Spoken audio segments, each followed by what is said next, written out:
itu kepada direksi dan komisaris atas informasi yang diungkapkan kepada publik. Dan berdasarkan informasi publik tersebut, dilakukan review terhadap tadi parameter-parameter governance yang di dalam scorecard telah disusun, dan assessment itu dilakukan oleh domestic ranking body. Informasi yang di-assess hanya informasi yang tersedia dalam bahasa Inggris. Mengapa? Karena tidak semua orang mengerti bahasa Indonesia, dan kita dalam posisi bahwa investor pun menggunakan bahasa yang generally accepted untuk bisa mengakses multi countries gitu ya, multi countries. Dan disclosure atau pengungkapan yang dilakukan itu harus clear, lengkap gitu ya, dan tidak membingungkan. Itu merupakan salah satu key indicator untuk bisa memberikan pemahaman kepada investor. Serta tentunya adalah penilaian tersebut kita lakukan ada peer review. Kenapa juga kita yakinkan bahwa robust penilaiannya, peer review ini dilakukan oleh DRD semua negara yang terkait, ya, itu akan dibagi rata, mereka akan menilai juga Indonesia, dan Indonesia tentu akan menilai juga Malaysia, Filipina, Vietnam, Singapura, dan lain semuanya. Sehingga dirasa itu akan mengurangi risiko bias. Dan tentunya detail-detail mengenai spesifik informasi dengan bobotnya, yang mana bobot lebih besar dan lain-lain, itu tidak bisa diungkapkan karena satu, sebenarnya semua penting ya, dan tentu untuk memanage risiko moral hazard agar tidak ada dilakukan gaming untuk mendapat nilai yang lebih besar. Nah, apa sih yang didapat gitu ya? Tentu tadi greater visibility kita secara internasional. Jadi kita bukan hanya jago kandang, tapi kita juga merupakan perusahaan-perusahaan yang diakui di ASEAN. Ya, yang pertama tentu ada yang top 20 ASEAN listed companies. Ini tadi sudah disampaikan oleh Ibu Justini, oleh Pak Arman. Ada satu perusahaan, nanti akan disampaikan di sesi berikutnya, gitu ya. Sementara kemudian ada recognition berikutnya adalah ASEAN Asset Class. ASEAN Asset Class ini adalah apabila perusahaan telah mencapai nilai minimal 97,5 dari total 130, itu dianggap at minimum dia sudah memenuhi standar tertentu di ASEAN untuk dianggap telah menerapkan governance at a minimum standard sebagai ASEAN dan bisa dianggap sebagai ASEAN Asset Class. Nah, ini banyak yang juga kita mesti harus kejar gitu ya. Dan terakhir adalah ada top 3 country, ya tentu adalah yang 3 tertinggi di Indonesia.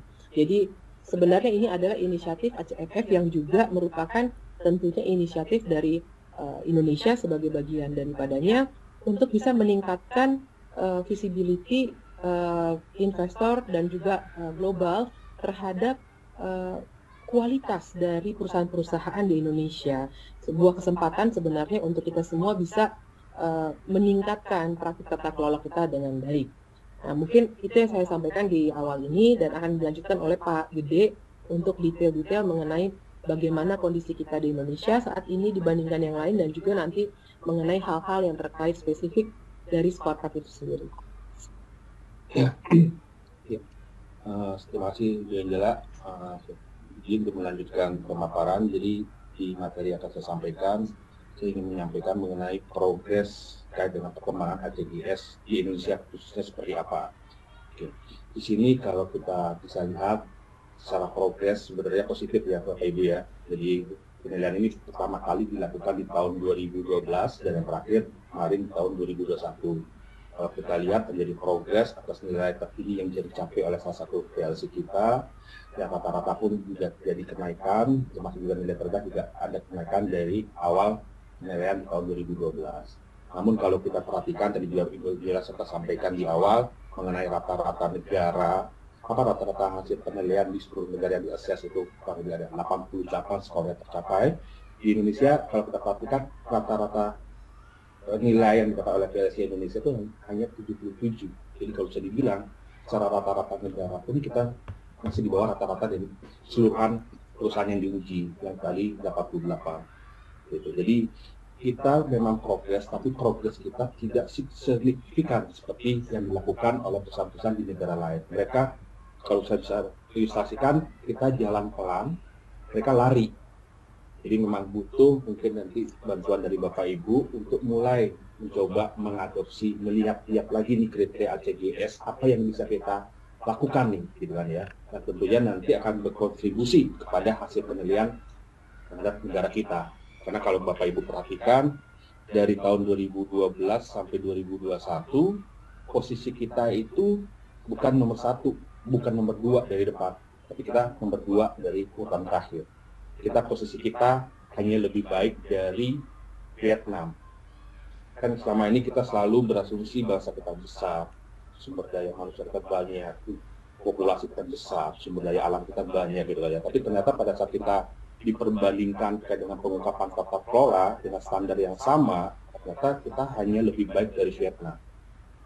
Jadi sebenarnya kalau dari hasil penilaian kita selama ini, kriteria tadi yang disampaikan oleh Benga, sebenarnya kriteria itu bukan sesuatu yang tidak mungkin kita lakukan, susah kita capai, tidak. Itu ada hal-hal yang sebenarnya bisa kita terapkan, tinggal permasalahannya mungkin yang pertama adalah apakah kita aware apa sih yang diminta diungkapkan oleh CGS. Karena bisa jadi karena kita tidak aware, pada kita sudah mempraktekkan, kita tidak ungkapkan. Karena tadi Ibu Bila juga sampaikan bahwa cara penilaian ACGS ini kan berdasarkan informasi yang dipublikasikan oleh perusahaan dan dalam bahasa Inggris. Karena bisa jadi pada saat kita melihat ACGS, oh ternyata kita ada prakteknya, tapi kemarin lupa atau kita tidak informasikan di honor report kita ataupun di website. Nah, itu kemungkinan besar penyebab nilai pencapaian negara kita sangat rendah karena tidak aware mengenai apa saja yang diharapkan untuk diungkapkan. Padahal prakteknya saya yakini perusahaan Bapak Ibu sudah menerapkannya. Cuma permasalahan tadi terlewatkan untuk diungkapkan. Jadi kita harapkan nantinya yang mana kemungkinan di tahun depan, di tahun 2024 akan ada penilaian lagi dengan mengacu ke kriteria ACGS yang baru yang dirilis di tahun 2023 ini. Jadi kita harapkan dukungan dari Bapak Ibu, dari perusahaan-perusahaan untuk mulai mengadop, melihat lagi nih kriteria ACGS yang mana kita bisa ungkapkan, yang mana tidak. Jadi kita fokus dulu ke kriteria-kriteria yang sebenarnya kita punya informasinya, punya datanya untuk kita mulai mempersiapkan untuk dilakukan pengungkapan. Khususnya karena penilaian akan dilakukan di tahun 2024, yang akan diakses adalah laporan tahunan 2023. Jadi mungkin ini waktu yang tepat sebenarnya Bapak Ibu untuk mulai mempelajari ACGS ya, revisi tahun 2023 ini, apa saja yang kriteria masih lama, yang terakhir di kemarin itu 2017 masih tetap muncul, dan apa saja yang baru, dan mulai diidentifikasi yang mana kita punya datanya, kita siapkan untuk melakukan pengungkapan gitu. Jadi kita memprioritaskan kriteria yang kita punya datanya dan tidak ada permasalahan saat ini berusaha untuk melakukan pengungkapan. Mulai dari situ. Jadi kita jangan melihat yang ada kriteria susah nih buat kitanya. Kita pinggirkan dulu kriteria yang susah, tapi kita fokus kriteria yang kita punya datanya, kita perlakukan pengungkapan atas informasi tersebut yang diharapkan oleh ACGS. Jadi seperti itu ya, mudah-mudahan nanti pada saat pertemuan tahun depan kita bertemu lagi, pada kita menunjukkan hasil penilaian 2024, posisi Indonesia mungkin tidak seperti sekarang yang hanya nomor 2 dari bawah ya Bapak Ibu ya. Kita mohon dukungan Bapak Ibu. Oke, berikutnya tadi juga Ibu Ila sudah sampaikan terkait dengan ASEAN Asset Class, ini mungkin juga buat kita memancing keinginan kita untuk dapat berkontribusi lebih lagi hubungan dengan penilaian ini. Dapat kita Bapak Ibu lihat bahwa di tahun 2021 sehubungan dengan ASEAN Asset Class ada total dari 587 perusahaan yang di-assess di tahun 2021, ada total 234 perusahaan yang masuk ASEAN Asset Class. Lalu bagaimana posisi Indonesia? Kan gitu pertanyaannya kan. Indonesia ternyata dari 234 perusahaan yang masuk ASEAN Asset Class, Indonesia hanya berkontribusi 9 perusahaan. Kita bandingkan dengan Thailand yang sebagai paling banyak kontribusi perusahaan yang masuk di ASEAN Asset Class yang berjumlah 76. Diikuti Singapura 62, Malaysia 54, Filipina 32. Ya memang tadi kita lihat juga kita di atas Vietnam hanya 1. Tapi tadi kita hanya 9 dari 234. Apakah sebenarnya memang serendah itu? Iya, menurut saya. Dari cuma tadi kita terlewatkan Gitu. Kita lupa, atau kita nggak tahu hal-hal yang sudah kita lakukan itu ternyata butuh diungkapkan. Gitu. Jadi seperti itu ya betul gambaran ya, ternyata kita hanya 9 perusahaan yang masuk di aset kelas gitu, dari total 234 yang ada di daftar aset kelas. Berikutnya yang dapat disampaikan, ini kita coba paparkan hasil penilaian tahun 2021, hal-hal apa sih yang terjadi peningkatan signifikan dalam pengungkapan yang dilakukan oleh perusahaan terdaftar di Indonesia di tahun 2021 dan hal-hal apa yang terjadi penurunan.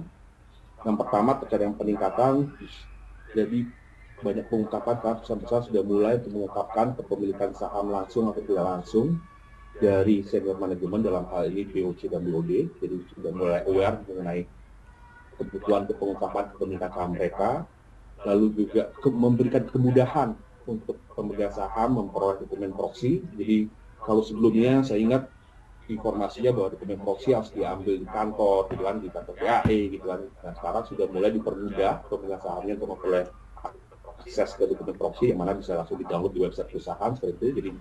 Jadi kemudahan untuk pemegang saham memperoleh dokumen proxy. Dan terakhir juga yang ketiga itu terkait dengan mulai ya, karena kita udah tahu bahwa ESG itu sudah mulai mendapatkan perhatian, jadi perusahaan-perusahaan Indonesia juga sudah mulai mengadopsi standar-standar ESG, IRA, Integrated Reporting, ESG. Demikian kita juga perlu perhatikan bahwa di tahun 2021 kemarin ternyata ada beberapa kriteria terjadi penurunan yang sebelumnya itu banyak perusahaan yang mencapainya. Salah satunya contoh seperti Northeast ATM. Dulu itu banyak perusahaan yang sudah mulai mengedok untuk melakukan publikasi pemanggilan RUPS itu 28 hari sebelum pelaksanaan RUPS. Walaupun kita tahu bahwa peraturan OJK hanya mengatur cukup 21 hari sebelum RUPS. Tapi pada saat kemudian sebelum tahun 2021 itu, banyak perusahaan sudah mulai mencoba mengejar untuk melakukan pengungkapan lebih jauh lagi dari pelaksanaan RUPS-nya, yaitu 28 hari. Tapi saat kemarin, di tahun 2021 ternyata terjadi pengunduran, tidak banyak lagi perusahaan yang melakukan pengungkapan. Mungkin pada saat itu terjadi COVID ya, mungkin tidak bisa terlalu jauh dengan pemanggilan RUPS itu dipublikasikan terlalu jauh dari pelaksanaan RUPS-nya. Lalu juga musim COVID juga, publikasi no report juga tidak dilakukan dalam 21 hari, jadi ditemukan beberapa perusahaan yang lewat waktu publikasi no reportnya lebih dari 20 hari. Dan yang terakhir terkait dengan lack of provision awarding and compensation, sini terkait dengan apakah perusahaan memberikan reward selain terkait dengan bonus tahunan yang secara nominal bisa dihitung. Jadi contoh yang diharapkan sebenarnya dari aktivitas ini adalah terkait dengan program seperti MESOP, program-program yang dibuat oleh perusahaan untuk meretain sebenarnya. Nah, bisa jadi sebenarnya perusahaan itu punya program-program tersebut. Oh, saya punya program pendidikan atau dikirim keluar, nanti ada periode mereka harus bertahan kerja di perusahaan seperti itu. Hal-hal seperti itu yang kita perlu ungkapkan. Jadi bagaimana proses perusahaan untuk berupaya meretain karyawan yang berpotensi di dalam perusahaan tersebut. Jadi pengungkapan itu kemarin terjadi permasalahan, tidak jadi penurunan dalam pengungkapannya.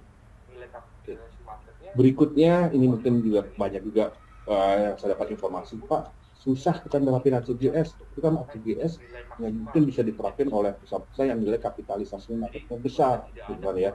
Karena kalau berbasis data yang kita punya, ternyata kalau kita lihat pertama terkait dengan 9 perusahaan yang masuk di dalam ASEAN Asset Class, ternyata 5 perusahaan dari 9 itu nilai kapitalisasi marketnya itu di bawah 50 triliun sebenarnya. Jadi perusahaan-perusahaan kecil pun punya potensi sebenarnya untuk mencapai nilai maksimal di ACGS tersebut. Gitu. Jadi menurutnya tidak ada korelasi langsung antara kalau nilai marketnya besar sudah pasti nilai ACGS-nya tinggi, tidak. Jadi sebenarnya kalau kita perhatikan sebenarnya dari kita beberapa kali melakukan sosialisasi itu sebenarnya hal terpenting adalah tone from the top. Bagaimana pimpinan organisasi itu melihat ACGS ini. Nah, gitu. Karena memang kalau kita perhatikan sekali bagi Bapak Ibu lihat di masing-masing kriteria itu akan terlihat ada beberapa kriteria sebenarnya itu ranahnya ada di sisinya para pimpinan, apakah mau diungkapkan atau tidak. Maka peran tone from the top itu sangat penting. Gitu. Dan berikutnya saya ingin menyampaikan mengenai update apa yang berubah, apa yang tetap di kriteria ACGS ini. Karena tadi sudah sampaikan bahwa ACGS ini mengalami revisi di tahun 2023. Terakhir ACGS itu ada versi 2 yang dipublikasikan di tahun 2017. Nah, dengan perkembangan waktu, di mana tadi juga sampaikan ada perubahan di G20 OECD, maka ACGS ini pun dilakukan penyesuaian di bulan Oktober kemarin, di-approve oleh ACMF dan sudah dipublikasikan. Dan berikut adalah struktur baru dari kriteria ACGS. Jadi tetap ada 2 level 1 minimum expectation dan level 2 beyond or below minimum. Nah, di level 1, kalau Bapak Ibu yang pernah melihat kriteria ACGS versi 2017, di situ ada 5 part sebenarnya. Tapi sekarang di tahun 2000 untuk ACGS 2023 ini hanya dikelompokkan menjadi 4 part saja. Yang pertama part right and equitable treatment of stakeholder, role of stakeholder, disclosure transparency, responsibility of the board. Itu. Yang mana kriterianya ada 3, ya total kriterianya antara level 1 dan level 2 berjumlah total 193 Bapak Ibu. Jadi ada 193 kriteria yang ada di ACGS ini. Itu terjadi peningkatan di mana dari tahun 2017 sebenarnya kriterianya itu berjumlah 184. Banyak kriteria baru yang dimunculkan itu terkait dengan ESG. Nanti saya akan bahas mengenai kriteria ESG baru yang ada di ACGS. Kata di ACGS ini seperti apa? Oke. Pertama, kalau kita masuk ke part yang pertama mengenai area right and equitable treatment of stakeholder. Ini sama, kurang lebih sama seperti kriteria ACGS yang di tahun 2017. Hanya ini menggabungkan yang dulu ya partnya dipisah A dan B, sekarang menjadikan satu part, right and equitable treatment of stakeholder. Di sini kriteria-kriteria membahas mengenai tadi pemegang saham. Jadi dimulai dari pengaturan hak-haknya pemegang, apakah perusahaan mengungkapkan haknya pemegang saham di antara seperti pembayaran dividen. Apakah pembayaran dividen itu sudah dilakukan 30 hari kalender setelah pelaksanaan GRUPS yang agendanya penetapan pembagian dividen itu produk. Lalu juga ada di sini mengenai hak-hak dari pemegang saham untuk menominasikan calon, memilih anggota direksi Dekom seperti itu. Lalu bagaimana di perusahaan mengatur mengenai voting in absentia, itu masuk di kriteria part ini. Dan juga terkait dengan profil pemanggilan khusus juga ada di part ini. Jadi ya, ACGS juga meminta ada beberapa kriteria mengenai informasi yang ada di notice of AGM itu harus ada informasi apa aja. Seperti contoh apabila ada agenda mengenai pengangkatan anggota direksi atau anggota Dekom baru atau yang akan diangkat kembali, maka di pemanggilan khusus diharapkan ada informasi mengenai profilnya. Nah, profilnya pun ada di kriteria ACGS disebutkan di profilnya itu harus ada informasi apa aja. Nah, Bapak Ibu juga perlu, ini juga perlu menjadi perhatian kita bersama. ACGS ini nilainya tidak ada parsial. Jadi nilainya ya yes atau no. Jadi pada saat ada informasi yang kurang kita informasikan, itu langsung otomatis no. Contoh seperti tadi yang saya sampaikan mengenai informasi profil calon anggota direksi atau Dekom atau yang akan dipilih kembali di dalam pemanggilan khusus. Kita udah buat nih profilnya nih, kita udah buat namanya, umurnya, gitu kan ya.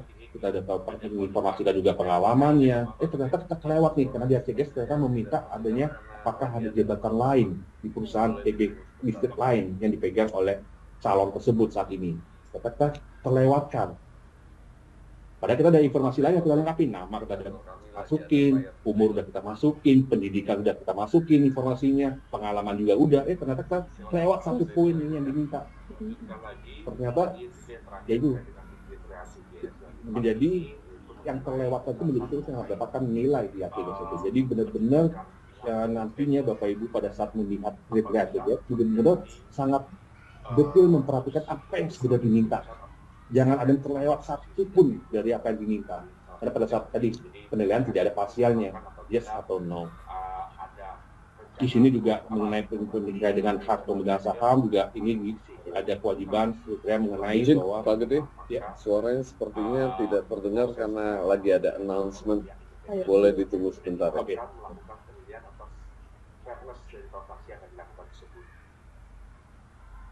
Mohon maaf ya Bapak Ibu, di kantor kami lagi ada fire drill.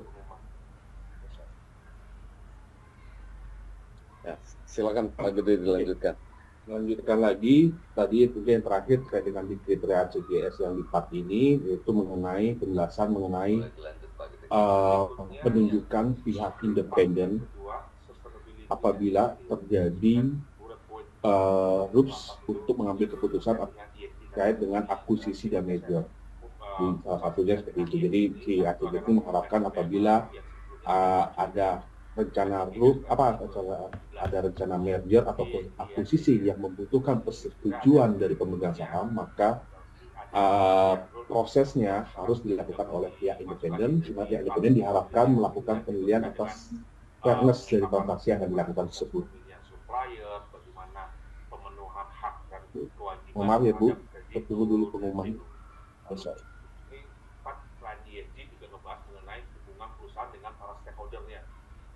Supplier, kreditur, karyawan, itu. Jadi yang terpenting. Boleh dilanjut Pak Gede. Berikutnya yang di part yang kedua, sustainability and resilience. Sebenarnya bullet point 40 poin teratas itu terkait dengan ESG. Nanti di berikutnya saya akan kupas terkait dengan ESG ini, karena itu adalah kriteria baru yang sebelumnya tidak muncul di ACGS versi 2017. Tapi di ACGS yang versi ini sebenarnya ada dulunya ada di part C yang role of stakeholder, sekarang digabung dimasukkan di part sustainability and resilience, yaitu terkait dengan pengungkapan bagaimana proses pemilihan supplier, bagaimana pemenuhan hak dan kewajiban terhadap kreditur, gitu. Lalu ini part selain ESG juga ngebahas mengenai hubungan perusahaan dengan para stakeholdernya, dari supplier, kreditur, karyawan, seperti itu. Jadi yang terpenting di kriteria ini adalah ada 2 poin yang perlu diperhatikan pada saat kita mengungkapkan kriteria ini. Yang pertama mengenai kita harus menjelaskan aturan yang kita punya sehubungan dengan kriteria yang ada. Tadi salah satunya supplier selection, kita harus menjelaskan prosedur terkait dengan pemilihan supplier itu seperti apa, aturan mainnya seperti apa. Dan yang satu lagi yang harus diungkapkan selain ketentuan yang perlu kita ungkapkan, kita miliki hubungan dengan area pemeriksaan ACGS tersebut adalah prakteknya. Permasalahan juga di Indonesia adalah kadang-kadang tadi karena tidak membaca secara detail kriterianya. Oh kan saya udah buat Pak, saya sudah ungkapkan di website kita terkait dengan prosedur pengadaan. Jadi ACGS tidak cukup hanya minta itu, karena dia ingin meyakini di ACGS itu bahwa selain Anda perusahaan mengungkapkan mengenai kebijakan pemilihan supplier, salah satu contohnya Bapak Ibu ya, perusahaan Bapak Ibu juga diharapkan untuk mengungkapkan prakteknya. Karena jangan sampai, karena ACGS ini melihat jangan sampai perusahaan itu hanya punya aturan, tapi secara praktek tidak menjalankan apa yang sebenarnya yang diatur. Jadi untuk menambah keyakinan si ACGS tadi selain diminta pengungkapan hubungan dengan kebijakannya, juga prakteknya seperti apa atas pelaksanaan kebijakan tersebut. Atau tadi masing-masing area, tadi ada supplier, ada kreditur, ada karyawan, seperti itu perlu diperhatikan ya Bapak Ibu ya di area ini. Berikutnya di disclosure and transparency, ini berbicara mengenai pengungkapan mengenai beneficial owner atas kepemilikan saham di atas 5%. Sebenarnya ini juga tidak ada masalah seharusnya, karena saat ketentuan di BOJK pun tidak ada kewajiban bahkan pengungkapan beneficial owner atas kepemilikan saham di atas 5% di dalam annual report-nya. Lalu terkait dengan kepemilikan saham juga ada di part ini, kepemilikan sahamnya Direction Rekom, nah ini juga perlu diperhatikan karena di ACGS ini meminta tidak hanya kita mengungkapkan di endingnya, tapi diminta pengungkapan informasi kepemilikan saham di awal dan di akhir periode buku tersebut. Jadi Bapak A berapa punya saham di awal tahun dan di akhir tahun. Lalu juga terkait dengan remunerasi, ini juga masih jadi permasalahan di pengungkapan di PLC kita. Jadi ACGS ini meminta terkait dengan remunerasi dekop untuk diungkapkan baik komponennya apa dan berapa nilainya. Itu baik yang gelondongan maupun nanti ada kriteria bisa per masing-masing individu anggota direksi dan dekop. Gitu. Selain itu juga terkait dengan media komunikasi, jadi ACGS juga meminta apa aja sih channel-channel yang disiapkan oleh perusahaan untuk berkomunikasi dengan para stakeholdernya, di website, analisa briefing, press conference, seperti itu juga diminta ada nggak di website perusahaan, dipublikasikan nggak informasi itu. Nah, mungkin juga perlu saya ingatkan kembali, ini juga pernah ada kejadian.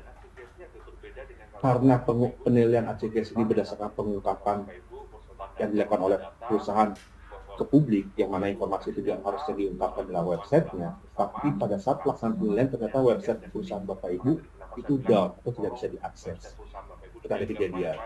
Jadi kita juga perlu meyakini nanti, memastikan kembali, karena tadi saya sudah sampaikan ada rencana pelaksanaan penilaian ini dilakukan tahun 2024. Jadi nanti pada saat mendekati penilaian kita pun akan sounding untuk perusahaan-perusahaan agar memastikan informasi websitenya tersedia setiap saat, karena tadi pernah ada kejadian perusahaan itu yang pada saat periode penilaian websitenya tiba-tiba under maintenance, tidak bisa diakses, ataupun pada saat diakses websitenya file-file yang diupload atau yang disiapkan yang ada di website itu nggak pada bisa dibuka. Penilaian ACGS-nya agak berbeda dengan kalau kita Bapak Ibu meng-hire konsultan yang datang ke perusahaan Bapak Ibu, konsultan datang minta data, Bapak Ibu ngasih data, habis itu kalau ada temuan dibahas bersama, sampai disepakati bersama. Nah, penilaian ACGS nggak seperti itu. Maka tadi kenapa saya bilang tolong website perusahaan Bapak Ibu dijaga, file-file atau informasi yang ada di website itu benar-benar bisa di-download atau di-download dan juga sesuai dengan versi bahasanya gitu. Karena jangan sampai pada saat di pemeriksaan tidak bisa di-download dan asesor pada saat tidak bisa melakukan akses ke website ataupun tidak bisa mendownload data-data yang ada di website tersebut, tidak akan melakukan komunikasi dengan perusahaan. Jadi ini sudah kelewatlah tuh Bapak Ibu yang dinilai, nggak akan berikan skor karena nggak bisa dinilai. Karena tadi si asesor tidak punya kewajiban untuk melakukan komunikasi kepada perusahaan untuk menginformasikan, tolong dong data ini nggak bisa ditarik dikasih ke kami, nggak seperti itu. Jadi benar-benar Bapak Ibu perlu menyiapkan website perusahaan untuk bisa diakses setiap saat pada periode penilaian. Itu salah satu juga faktor yang dinilai, karena pada saat penilaian kita ngecek website bisa diakses atau tidak, versi Inggrisnya apakah semuanya itu versi bahasa Inggris, file yang bisa di-download itu juga dalam bahasa Inggris. Karena ini salah satu yang bermasalah di Indonesia juga terkait dengan part ini adalah anggaran dasar Bapak Ibu. Kita banyak menemukan perusahaan menempatkan file anggaran dasar di websitenya di versi Inggrisnya. Tapi pada saat file anggaran dasar itu ditarik, di-download dan dibuka, versi yang muncul itu hanya versi Indonesia. Saya nggak tahu apakah memang tidak ada versi Inggrisnya atau sebenarnya tadi salah mengupload file. Karena penilaian dilakukan dalam bahasa Inggris, maka pada saat asesor melakukan pemeriksaan, dia masuk ke website ini, dia masuk ke menu Inggris. Dan salah satu yang di part ini yang biasa itu masalah adalah terkait dengan anggaran dasar, yang mana pada saat ditarik, versi yang muncul adalah Indonesia atau ada linknya bisa dibuka. Itu perlu juga menjadi perhatian kita. Yang berikutnya di area responsibility of board, ya ini memang area terkait dengan hal-hal terkait dengan BOD dan BOC, termasuk komitenya. Contoh seperti area BOD, apa sih yang kriteria ACGS yang ada di area BOD terkait dengan tadi mengenai covernya board ada atau tidak, bisa ditarik atau tidak datanya, informasi indikator ada apa saja seperti itu. Apakah termasuk di dalamnya ada informasi mengenai hal-hal apa yang butuh pengambilan keputusan yang butuh approval dari board seperti itu. Lalu juga mengenai komposisi komisaris independen juga menjadi salah satu parameter penilaian.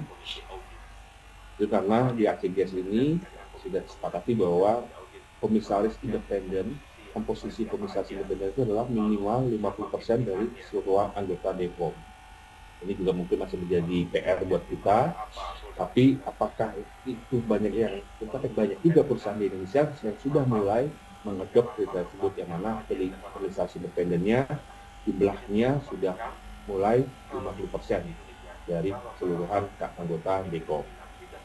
Gitu. Lalu berikutnya juga di kriteria ini meminta mengenai chairman-nya, apakah ini komisaris independen atau tidak. Karena di ACGS mengharapkan chairman atau komisaris utama adalah anggota komisaris independen yang menjadi chairman-nya. Gitu. Kalau kita bicara komite, di sini juga ada pembahasan area penilaian terkait dengan komite nominasi implementasi dan komite audit.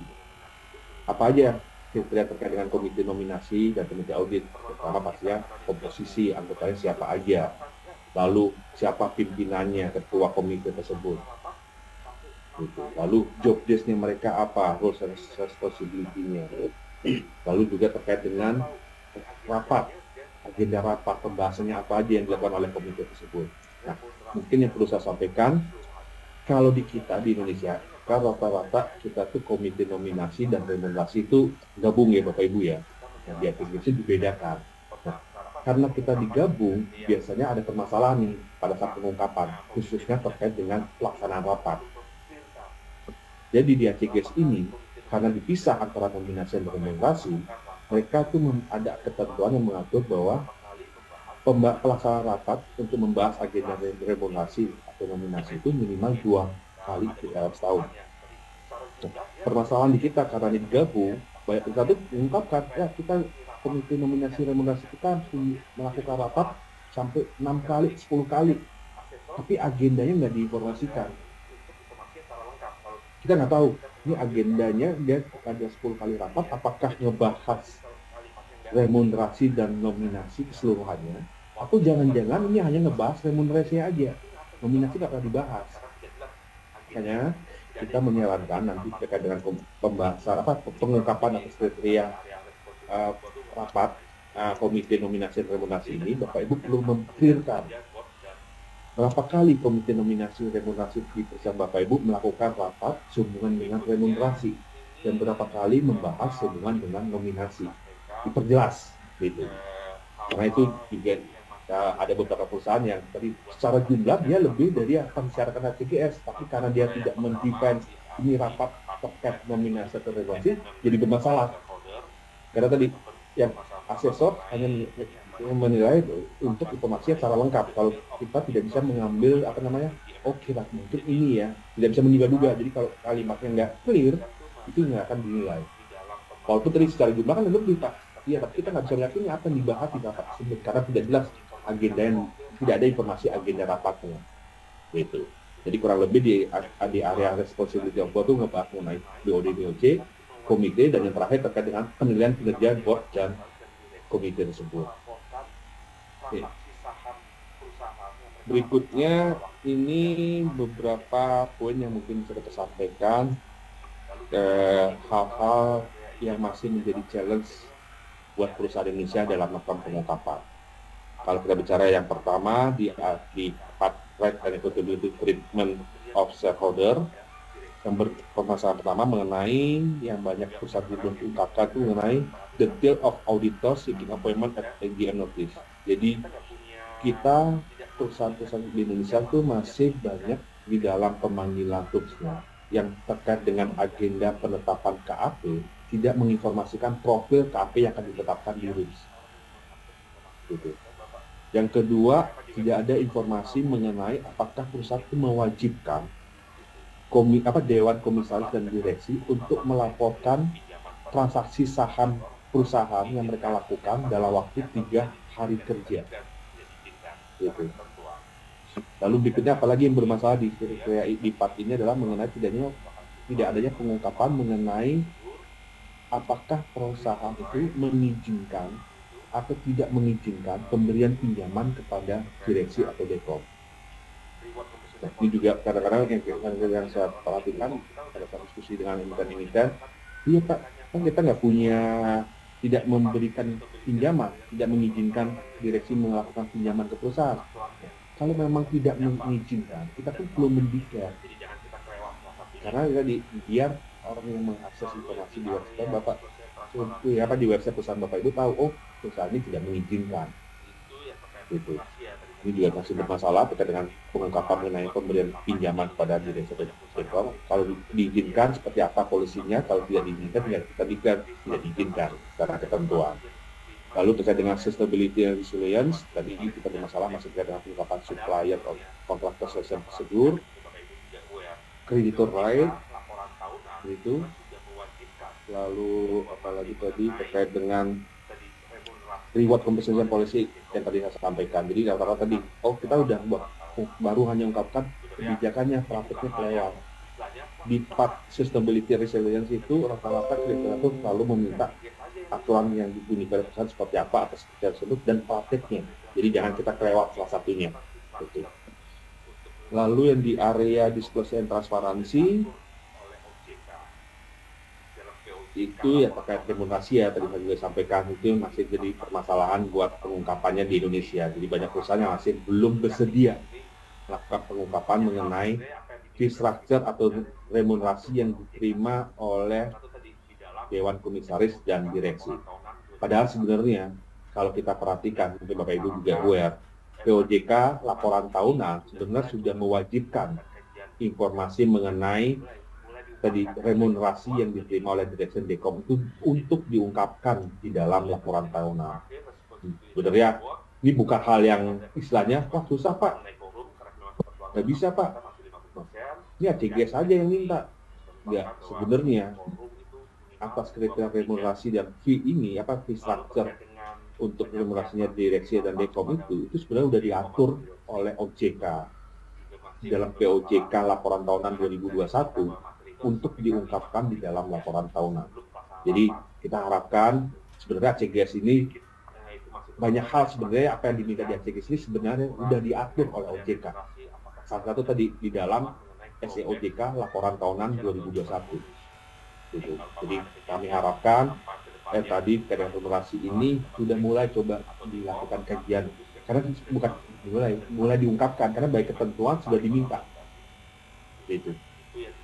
Lalu yang terkait dengan yang terakhir, responsibility of the board, ini ada yang masih bermasalah mengenai quorum, karena memang ketentuan undang-undang PT kita masih 50%.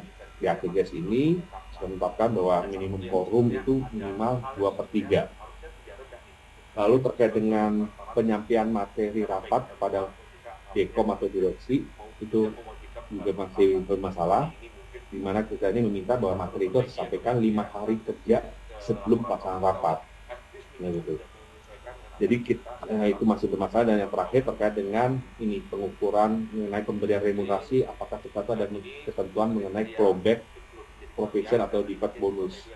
Jadi kalau ada kejadian apa ke depannya yang ditemukan itu ada kesalahan yang dilakukan Direksi atau Dekom, maka bonus yang remunerasi diterima itu bisa ditarik, atau bonus yang diterima itu bisa ditarik oleh organisasi. Gitu. Itu yang juga pengungkapannya masih bermasalah di Indonesia, seperti itu. Jadi ini kurang lebih beberapa permasalahan yang banyak emiten kita yang masih belum mengungkapkan. Dan salah satu yang sebenarnya ada hal yang sebenarnya harusnya tidak rendah nih, khususnya yang disclosure and transparansi. Karena baik ketentuan OJK harusnya sudah mewajibkan perusahaan mengungkapkan. Jadi ini mungkin kita perlu perbaiki ya Bapak Ibu ya. Kita harus pastikan ke laporan tahunan kita udah at least minimum sudah menyesuaikan dengan apa yang diminta di dalam SEOJK laporan tahunan. Gitu. Oke. Nah ini new kriteria yang mungkin perlu menjadi perhatian, karena tadi mungkin Bapak Ibu yang sudah berapa kali mengikuti sosialisasi ACGS dan diselenggarakan oleh OJK dan ADX. Tadi yang saya sampaikan mungkin sudah familiar ya, permasalahan kita dari tahun-tahun kurang lebih sama ya Bapak Ibu ya. Nah ini mungkin saya ingin sampaikan, menginformasikan hal-hal baru yang ada di ACGS 2023 ini. Yang memang kriteria yang muncul baru ini semuanya related dengan ESG Bapak Ibu. Jadi apa sih yang diharapkan sebenarnya di kriteria ini? Apa sih kriteria baru yang ada di ESG ini? Yaitu pertama terkait dengan perusahaan itu diminta untuk mengidentifikasi mengenai topiknya yang material buat organisasi. Itu. Lalu juga ada target-target. Jadi di kriteria ini ada minta target-target yang perusahaan harus menginformasikan target-targetnya seperti apa terkait dengan sustainability-nya. Tapi targetnya tidak hanya kualitatif Bapak Ibu. Di ACGS ini spesifik meminta ada target yang bisa diukur secara kuantitatif. Jadi kita perlu melihat lagi nih, seperti Bapak Ibu yang kemarin lagi menyusun buat laporan keberlanjutan, harus diperhatikan bahwa di target itu tidak hanya kualitatif yang diharapkan, tapi juga ada kuantitatifnya. Gitu. Lalu juga ada pengungkapan yang di kriteria ini diharapkan ada perbandingan antara apa yang ditargetkan dengan pencapaian. Jadi perusahaan Bapak Ibu harus sudah menginformasikan kita mentargetkan apa dan realisasinya seperti apa. Juga perlu diinformasikan di sustainability resilience ini. Dan juga di kriteria ini ada permintaan bahwa ada pengungkapan mengenai bagaimana proses review oleh BOD BOD dan BOC sehubungan dengan laporan keberlanjutan yang dipublikasikan oleh perusahaan. Perusahaan itu diharapkan mengungkapkan bagaimana sih proses reviewnya, apa sih yang dilakukan oleh BOD, itu sehubungan dengan publikasi laporan tahunan, laporan keberlanjutannya. Lalu juga di sini kriteria ada meminta mengenai perusahaan menjelaskan bagaimana perusahaan itu melakukan engage, berkomunikasi dengan para stakeholder-nya pada saat menyusun topik-topik ESG-nya. Oh, perusahaan harus mengungkapkan, oh kita punya stakeholder kita, ada regulator, ada masyarakat, seperti itu.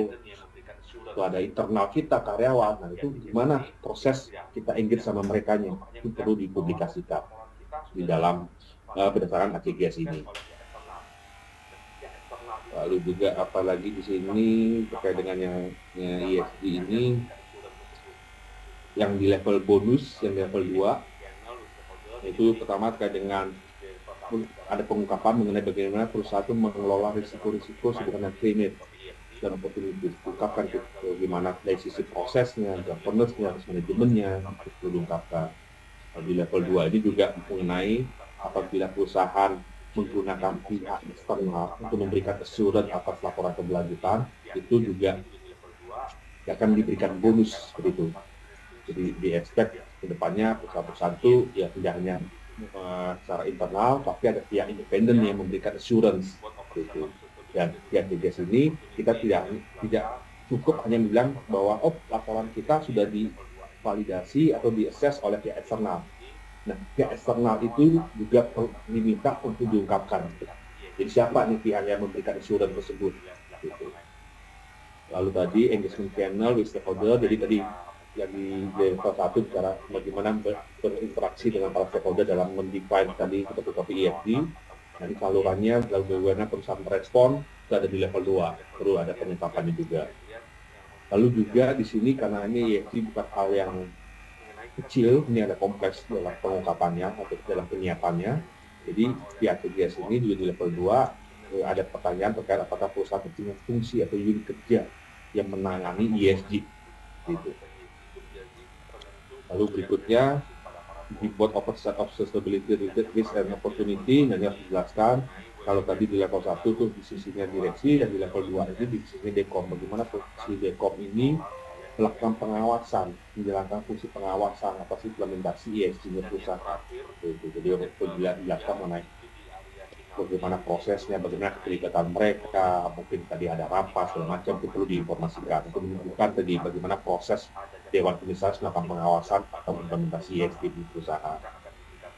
Lalu di bonusnya di level 2 ini ada juga kriteria yang meminta perusahaan itu mengungkapkan apa mengenai keterkaitan atau hubungan antara remunerasi yang diterima oleh board dengan kinerjanya ESG. Gitu. Jadi ada nggak komponen parameter ESG itu menjadi penentu pemberian remunerasi kepada para board.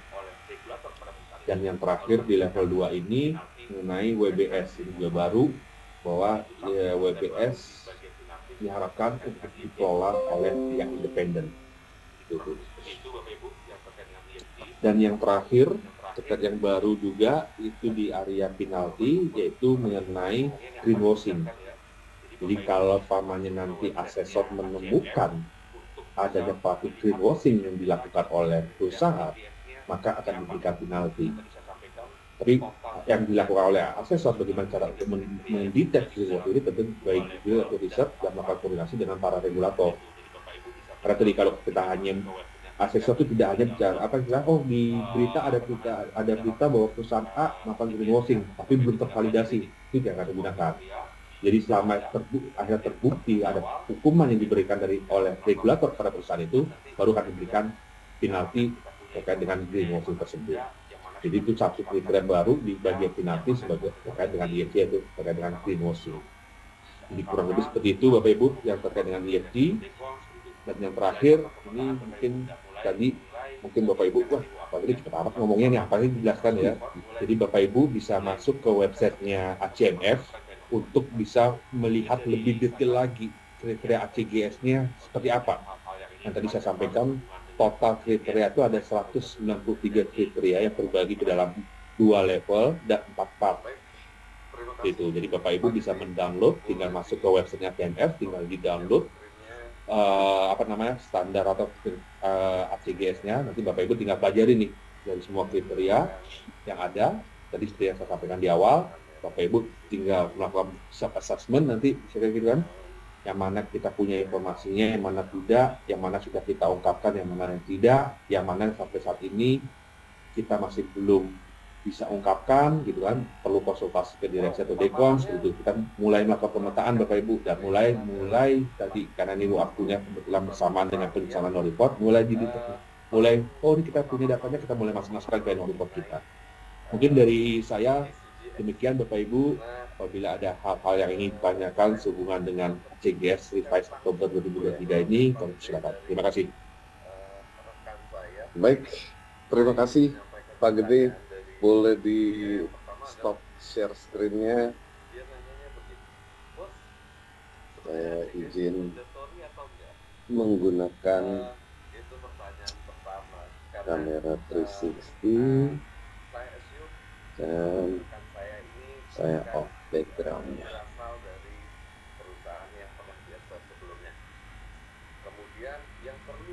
Baik. Wow, paparannya berat sekali nih Bu Angela dan Pak Gede, terutama untuk perusahaan-perusahaan yang baru pertama kali mengenai ACGS. Karena saya pun dapat chat langsung Bu Angela dan Pak Gede dari rekan saya.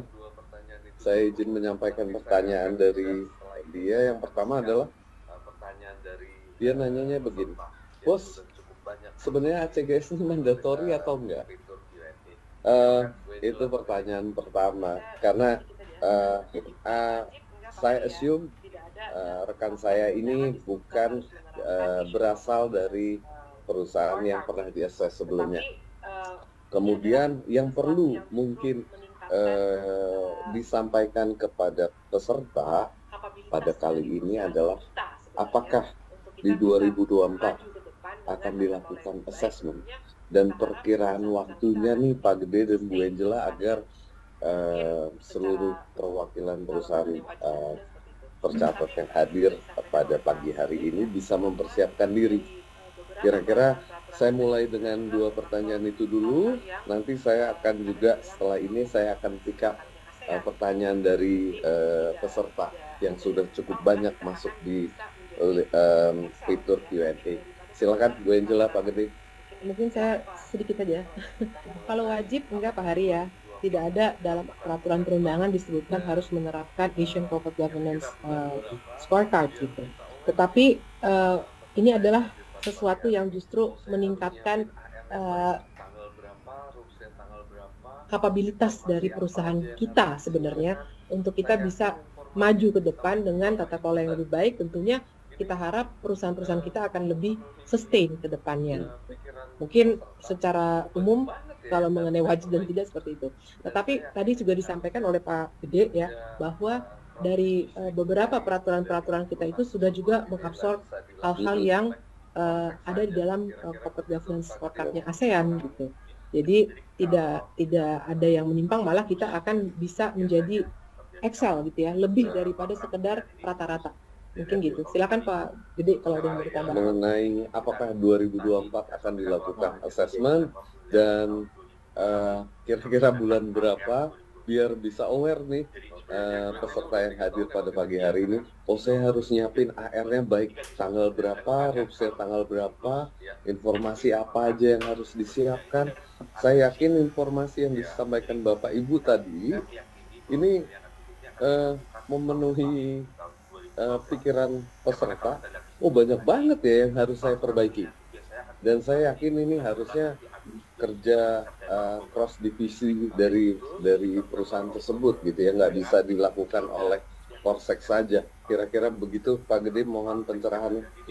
Jadi kalau kita bicara siklus ya yang biasanya terjadi pelaksanaan penilaian ini, terus penilaian itu 2 tahun sekali.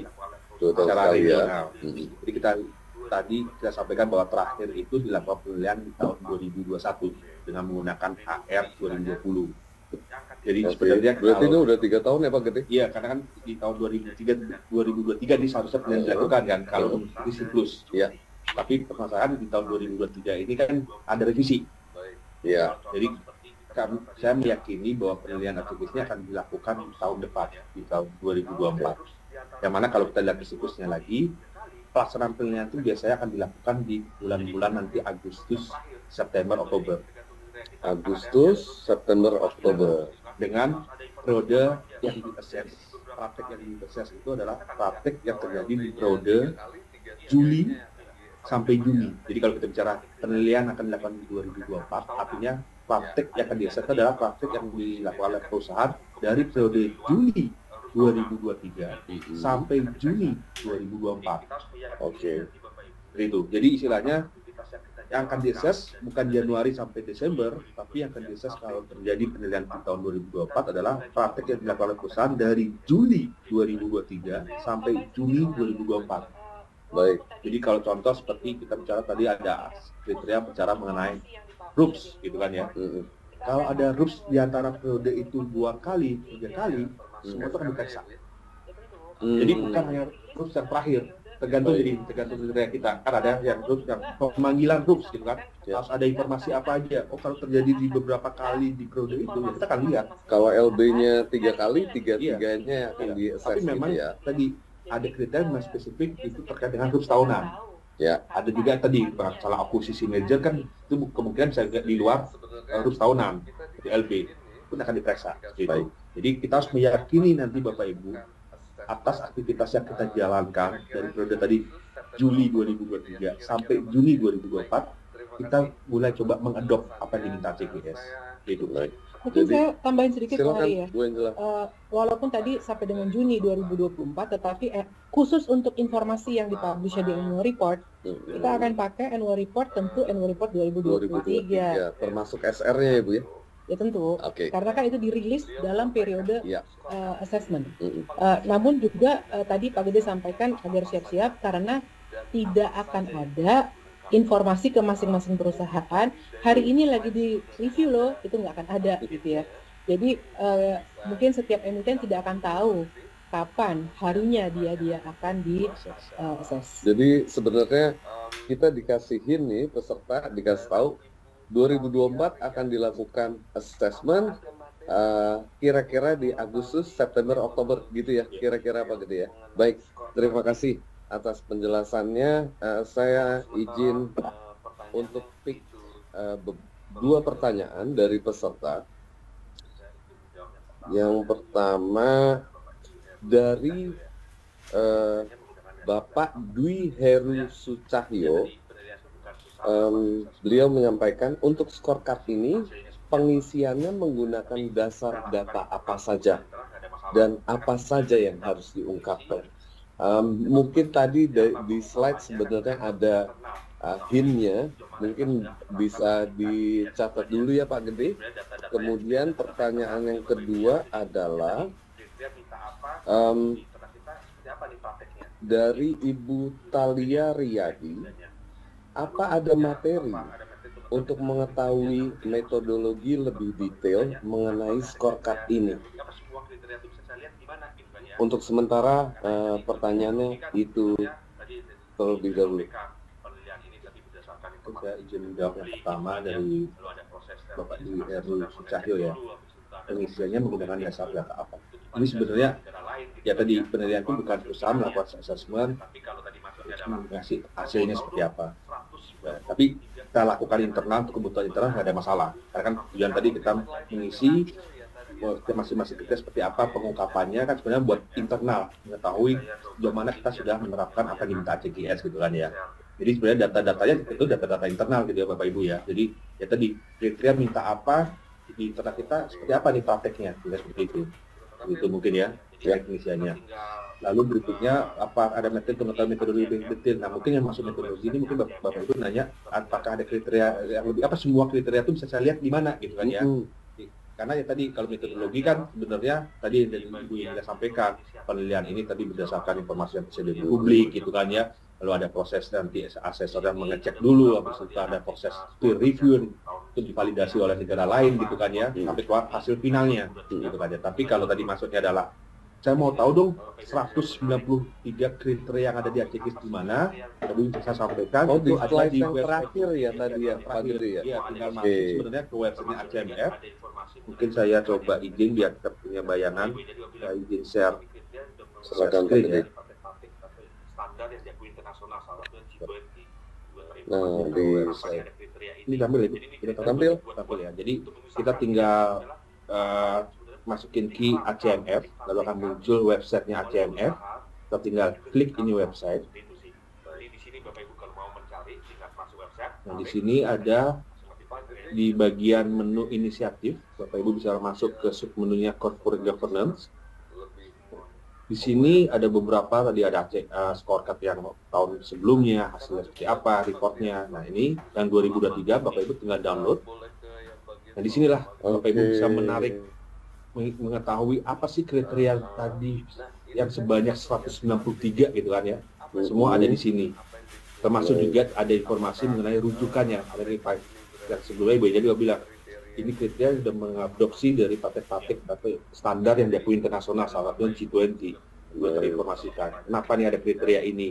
Jadi ini kriteria bukan dibuat-buat untuk menyusahkan, tidak. Ini adalah hal-hal yang sebenarnya diharapkan, dipraktekkan oleh perusahaan dan juga diungkapkan. Seperti itu sih. Jadi di sini Bapak Ibu kalau mau mencari, tinggal masuk website, tarik, kita lihat. Pak Gede, boleh di scroll down biar mungkin peserta bisa lebih aware. Ada, karena cukup banyak nih Pak Gede, ada 49 halamannya. Ya. Boleh ke yang bagian bawah Pak Gede. Ini. Nah, ini saya sempat lihat nih Pak Gede. Apa yang dimaksud dengan appendix nih Pak Gede?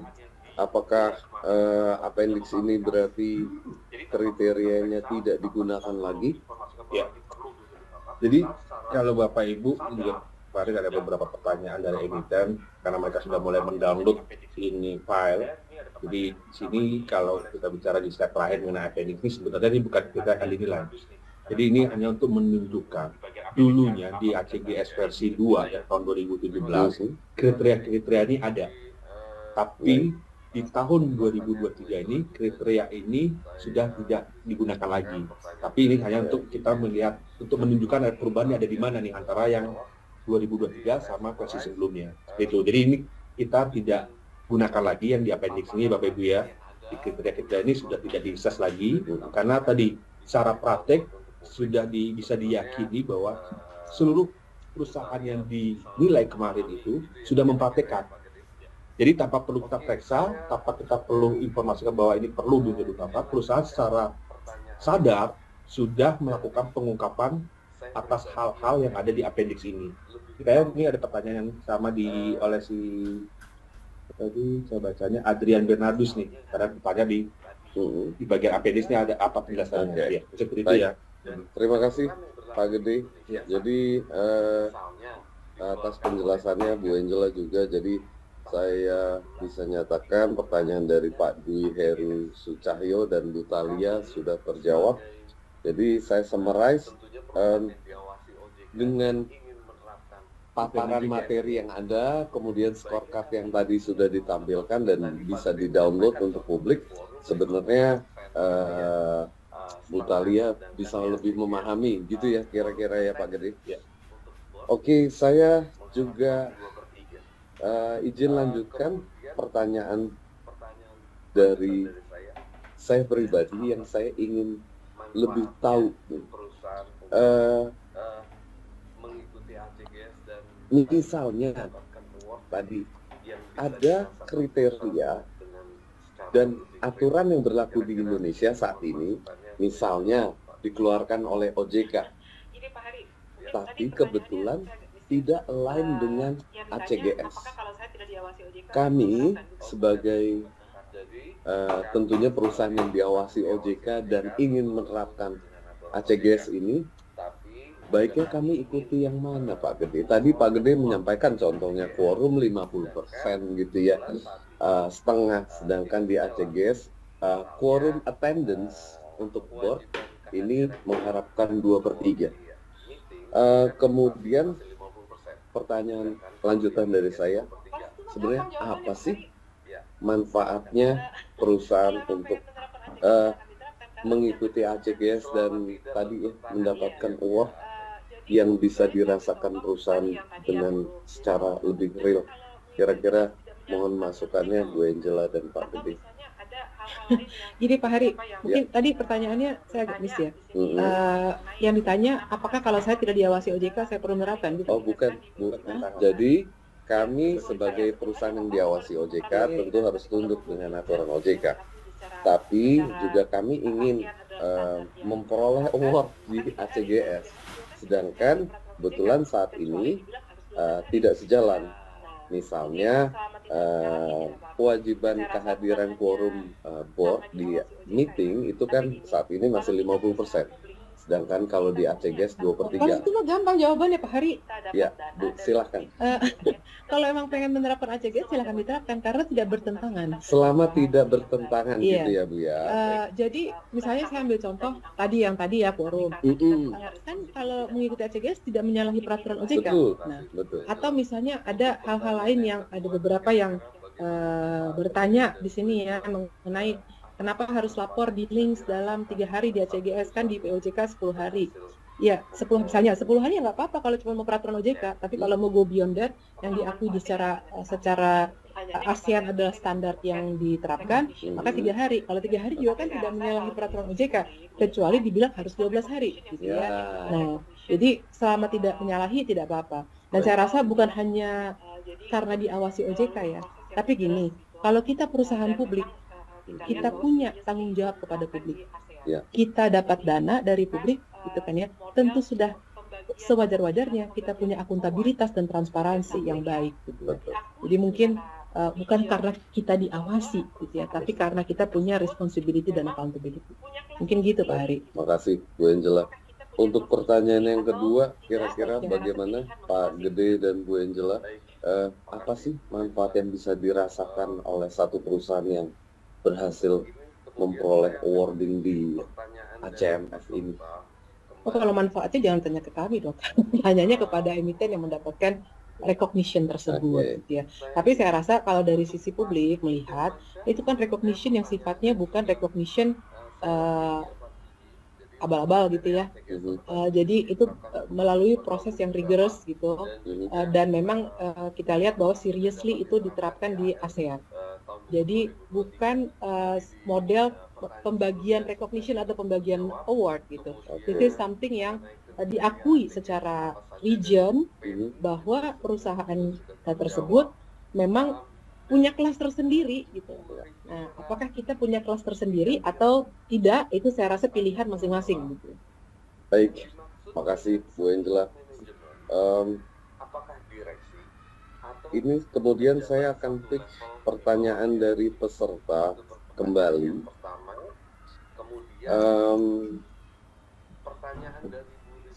Saya untuk Pak Kiki Firmansyah sebenarnya pertanyaannya sudah saya wakili ya Pak Kiki. Jadi untuk kriteria ACGS terbaru ini diterapkan untuk asesmen tahun buku berapa dan juga apakah sudah dapat diterapkan di AR tahun buku 2023? Tadi di pertanyaan sebelumnya sebenarnya sudah terjawab. Kemudian mengenai kriteria ACGS apa saja dari Bu Penny juga sebenarnya juga sudah terjawab. Dari Ibu Riviera Tiatira, pertanyaannya adalah yang dimaksud dengan senior manajemen apakah direksi atau pejabat satu level di bawah direksi? Itu pertanyaan yang pertama. Kemudian pertanyaan dari Bu Riviera lagi, cukup banyak nih Bu Riviera. Yang kedua adalah apakah voting menggunakan sistem easy say termasuk dalam kategori secure electronic voting in absentia? Tambah satu lagi ya Pak Gede karena dari penanya yang sama. Apakah board diversity harus tentang keberagaman gender? Silakan Pak Gede atau Bu Angela. Ya, mungkin terkait dengan senior manajemen sekarang di kriteria yang baru sudah di-clearkan. Jadi yang dimaksud senior manajemen di kriteria ini adalah direksi. Jadi pengungkapan kepemilikan saham oleh senior manajemen ini adalah pengungkapan kepemilikan saham direksi.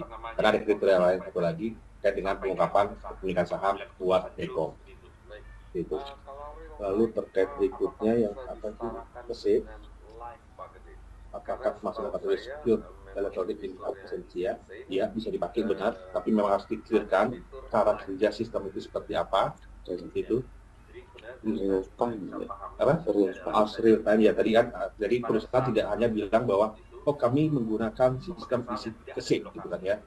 Karena bisa jadi ya kita di Indonesia paham sistem isi kesip seperti apa cara kerjanya gitu kan ya. Tapi kan tadi kita sampaikan bahwa pengungkapan ini kan yang membaca tidak hanya orang-orang yang ada di Indonesia, paham dengan praktik yang terjadi di Indonesia.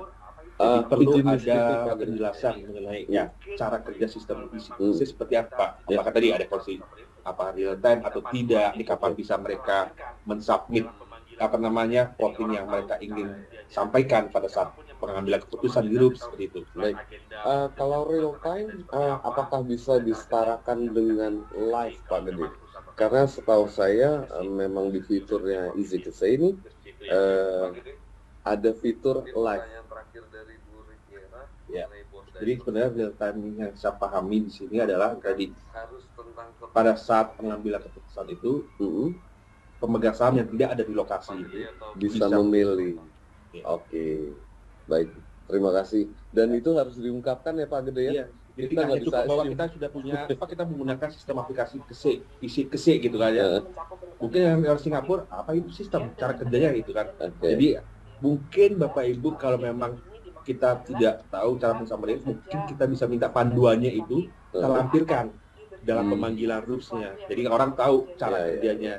Siapapun yang mengakses itu pemanggilan dia tahu selain agenda, detail pembahasan agenda seperti apa, juga cara kerja si aplikasi isi KC. Kalau memang perusahaan Bapak Ibu menggunakan isi KC untuk secure electronic reporting-nya. Jadi seperti itu ya. Thank you Pak Gede. Mungkin pertanyaan terakhir dari Bu Riviera mengenai board diversity. Apakah harus tentang keberagaman gender? Pak Gede atau Bu Angela, silakan.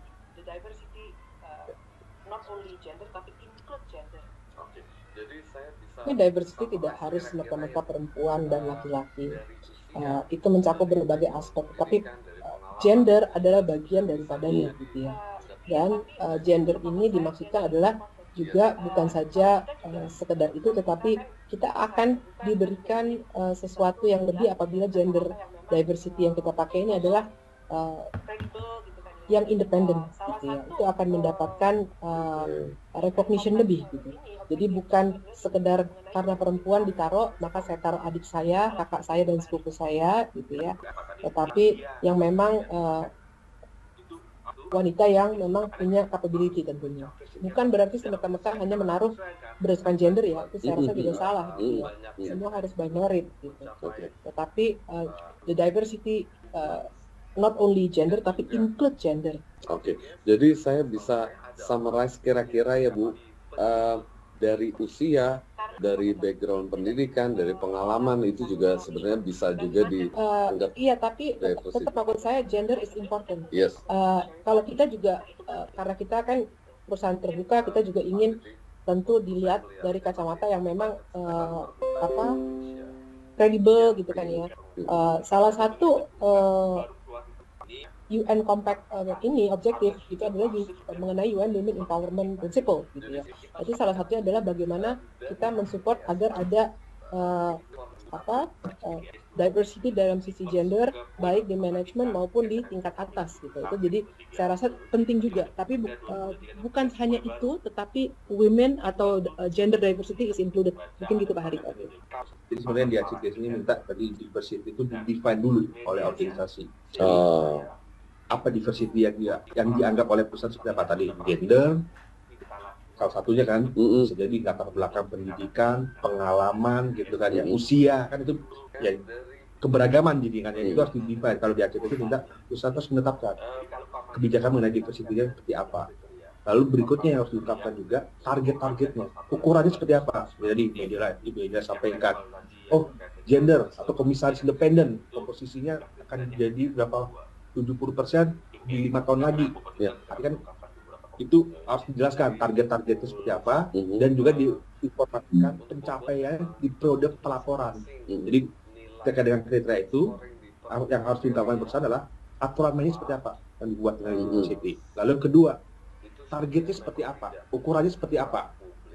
Lalu yang ketiga, pencapaiannya seperti apa. Jadi ini karena ini di kriteria bonus ada layering poin yang berbeda nih. Jadi yang diharapkan ada 3. Jadi kalau ada satu diungkapkan, nggak maksimal nilainya. Itu. Karena ini di area bonus. Pak Gede, saya mau bertanya, kalau bicara target kan ekspektasinya tercapai gitu ya.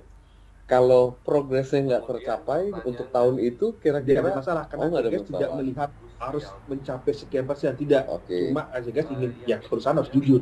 Anda sudah menetapkan diversity seperti apa, Anda sudah mengeset targetnya seperti apa, tinggal mengungkapkan realisasi. Karena realisasi tadi bisa jadi nggak sesuai dengan apa yang diharapkan. Tinggal kita melakukan penyesuaian kan. Dan ACGS tidak meminta harus sekian, harus sama, tidak. Baik. Terima kasih Pak Gede, Bu Angela. Saya izin bertanya lagi, ini pertanyaan saya. Ini pertanyaan sebenarnya saya temukan sudah cukup lama gitu ya. Kebetulan banyak yang ngajak diskusi dan menanyakan hal ini. Apakah perusahaan yang mencapai aset kelas, misalnya, dapat diartikan perusahaan tersebut kinerja keuangannya baik? Jadi apakah ada hubungan yang langsung antara penerapan GCG yang baik dengan kinerja keuangan? Apakah nanti saya terapin ini saya untung? Ini kita tentunya paham konsep ini, tapi banyak pertanyaan-pertanyaan yang datang ke kita menanyakan hal tersebut. Kemudian juga saya perlu masukan dari Bapak Ibu terkait yang challenging kriteria tadi disampaikan Pak Gede mengenai remunerasi, pengungkapan remunerasi di dalam annual report. Kalau ACGS, setahu saya ada Pak, gitu ya. Tadi Bapak yang menyampaikan di salah satu slide-nya. Dan saya juga sempat baca nih sebenarnya SEOJK ada. Ini kira-kira bagaimana saran Bapak Ibu bagi penyusun annual report untuk bisa addressing ini ke board? Silahkan, terima kasih. Pertanyaannya loncatnya jauh banget Pak Hari. Ada 2 pertanyaan, Bu. Oh, ada 2 pertanyaan. Mungkin yang pertama gini Pak, apakah berkorelasi langsung? Langsung mungkin tidak, tapi berdampak ya. Karena kinerja keuangan itu kan juga dipengaruhi berbagai macam faktor ya. Kadang-kadang market sluggish itu tidak ada hubungannya dengan tata kelola gitu kan ya. Kita sudah baik, tetapi memang kita lagi kurang baik, situasi bisnis itu menjadi tidak baik kinerja keuangan. Jadi saya rasa tidak sama 100% sama dengan gitu ya. Tetapi kalau kita di dalam rel-rel yang benar, maka tentunya kita akan lebih berhati-hati dalam mengelola perusahaan, gitu kan ya, mengelola aset perusahaan untuk kepentingan bersama dengan jalan yang benar. Nah itu kan berarti lebih dipastikan kalau kita akan lebih baik ke depannya secara jangka panjang. Kita ambil contoh misalnya, karena governance itu bukan checklist ya Pak Hari ya. Governance itu many things, kan ya. Bagaimana direksi membuat strategi, kan ya. Bagaimana pengawasan yang dilakukan dengan komisaris, ya. Real, bukan checklist ya, bukan checklist. Bagaimana memastikan adanya, apakah angka keuangan yang dimasukkan dalam laporan keuangan manajemen itu bisa dipercayai? Dasarnya apa direktur keuangan sama dirut tanda tangan di laporan keuangan itu bahwa memang angka yang dilampirkan adalah sudah sesuai dan berdasarkan ini yang baik dan efektif. Salah satu penerapan governance yang baik adalah kita punya internal control framework, including internal control over financial reporting. Nah itu kan bentuk salah satu bagaimana kita menjaga itu semua, gitu ya. Jadi saya rasa spektrumnya luas Pak. Jadi tolong jangan lihat itu sebuah checklist dan langsung otomatis sama dengan. Eventually itu akan menjaga keberlangsungan usaha. Mungkin itu ya Pak Hari ya. Terima kasih Bu Angela. Kemudian mungkin yang tadi pertanyaan kedua, bagaimana kita Pak Gede memberi saran mengenai keengganan. Kalau saya melihatnya masih banyak sekali keengganan perusahaan terbuka di Indonesia yang keberatan mengungkapkan remunerasi boardnya. Susah juga nih pertanyaannya ya. Karena ya tadi bisa jadi mungkin mengenai pengungkapan remunerasi kenapa masih bermasalah gitu dari hasil penelitian ACGS sudah mungkin karena tidak ada belum aware bahwa itu sebenarnya diwajibkan by OJK juga. Ya. Karena kan kita berharap seperti itu ya. Tapi kan dengan ada pertemuan hari ini kita sudah mengingatkan ke Bapak Ibu bahwa OJK sudah mengeluarkan aturan. Nah sebenarnya itu bukan baru keluar di tahun 2021 tuh aturannya. Dari 2016 pun sebenarnya sudah diminta untuk lakukan pengungkapan mengenai remunerasi itu. Jadi dengan pertemuan ini, jadi kalau kita umpamanya bukan akad sih, harusnya akan mengungkapkan di dalam laporan tahunan 2023 ya. Ada OJK dan clear. Dengan tadi kalau dulu belum pernah diungkapkan kan harus dikomunikasikan nih kepada level pimpinan dan diinformasikan mengenai aturan mainnya. Tidak hanya ACGS yang meminta, OJK sudah memintanya. Mungkin seperti itu. Jadi sebenarnya ada ya yang sudah mengungkapkan, tapi sedikit gitu kira-kira. Sedikit, iya. Baik, terima kasih. Karena dulu seingat saya pada menolak, wajib Pak ya belum ada gitu kan, gitu kan. Saya bisa meyakini bahwa sebenarnya dari tahun 2016 aturan OJK aturan tahunan dan yang terakhir di 2001 itu sudah clear mengatakan baik.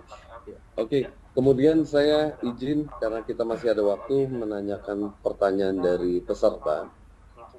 Dari Pak Rudi. Dari ACGS versi 2023 terlihat adanya poin B yang berubah. Oke, poin B yang dihilangkan. Jadi saya assume sebenarnya yang di 2023 ini poin B-nya hilang. Mohon informasinya terkait hal ini, apakah ini dimaksudkan poin B versi ACGS terdahulu masih berlaku atau ada penjelasan lainnya? Itu yang pertama. Kemudian dua Pak, satu lagi Pak dari Bu Riviera kembali, yang dimaksud notice AGM, apakah pemberitahuan kepada pemegang saham atau panggilan kepada pemegang saham? Oke, silakan Pak Gede. Yang ini terlihat adanya poin B. Mungkin yang dimaksud Pak Rudi itu poin B di ACGS versi 2017. Yang di 2023, poin B yang ada di ACGS 2017 itu di-merge ke poin apa? Oh, digabung jadinya ya Pak Gede ya. Baik. Jadi sebenarnya tidak hilang, tapi dikombin ke apa? Jadi mungkin Pak Rudi bisa melihat, memperbandingkan. Kami sudah tunjukkan bagaimana mengakses kriteria ACGS yang revised Oktober 2023. Tapi sebenarnya ya tadi itu di merge, tapi ya yang kita nggak perlu perbandingkan lah. Buat apa kita memperbandingkan sama 2017 ya? Yang kita fokuskan sekarang adalah kriteria 2023. Baik. Tapi ya tadi kriteria 2023 itu nggak semuanya baru. Yang baru tuh semuanya hampir semua hanya terkait dengan ESG ya Bapak Ibu ya. Itu. Lalu berikutnya pertanyaan tadi yang Bu Kiera ya, itu yang yang dimaksud pemanggilan RUPS yang 21 hari sebelum pelaksanaan RUPS. Jadi itu adalah yang maksud strategi adalah pemanggilan RUPS. Gitu. Lalu ini saya juga lagi baca ada pertanyaan dari Devina, apalagi Bapak Ibu hasilnya ACGS apakah bisa di-share ke emiten.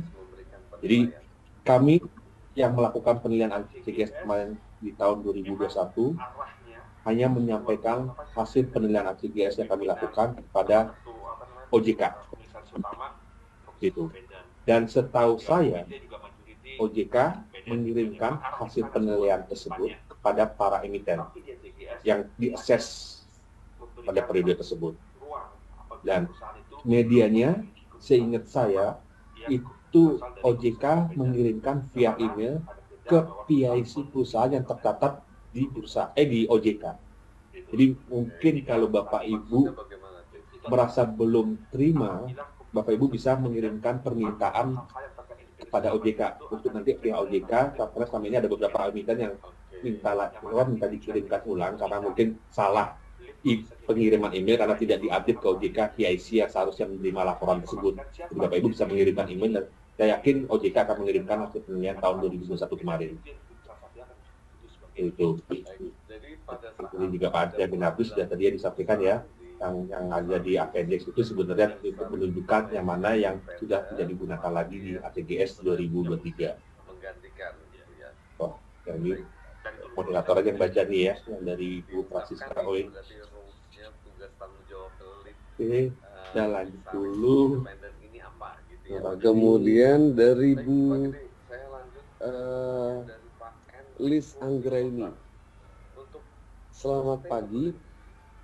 Mohon penjelasannya dalam ATGS 2023 ada dimensi baru yaitu sustainability and resilience. Bagaimana dengan pembobotannya? Assurance-nya ya. Kalau assurance-nya tentu dari pembobotannya. Ini pembobotan itu berapa persen itu? Jadi kalau kita lihat dari jumlah kriteria, kalau tadi total kriteria keseluruhan level 1, level 2 itu 193. Yang level tadi yang terkait dengan sustainability and resilience itu jumlah kriterianya hanya 22. Itu mungkin saya sampaikan karena bobot itu kita bisa ungkapkan di beberapa kompetisi. Jadi Bu Liz, untuk bobot memang untuk masing-masing nilai scoring di per kriteria, per part, itu sebenarnya memang tidak untuk ranah publik. Tadi Pak Gede sempat slideshow sebenarnya di presentasi untuk masing-masing part. Jadi secara umum di situ sudah disampaikan berapa, namun nanti diagregat ke 100% kira-kira begitu. Kemudian pertanyaan dari Pak Dwi Gusrialdo yang bertanya mengenai does the company have a separate board level risk committee? Apakah jika perusahaan sudah memiliki unit satuan kerja manajemen risiko, apakah sudah dianggap cukup untuk menjawab ini? Atau perusahaan perlu membentuk komite pemantau risiko under Dekom, Pak? Ya, yang diminta oleh ATGS adalah komite pemantau risiko di bawah Dewan Komisaris. Itu. Jadi bukan satuan kerja manajemen risiko yang under direksi, tapi ini komite di bawah Dewan Komisaris. Gitu. Lalu berikutnya Jasman Ginting ya Pak Ari ya. Ya, silakan. Ini bisa digabung ya Pak kalau komite risiko ya. Komite risiko bisa digabung dengan Satu komite dengan komite lain, misalnya ada fungsi lain yang tidak boleh ada tidak ada bergabung, itu komite audit kan ya. ya, benar. Ya.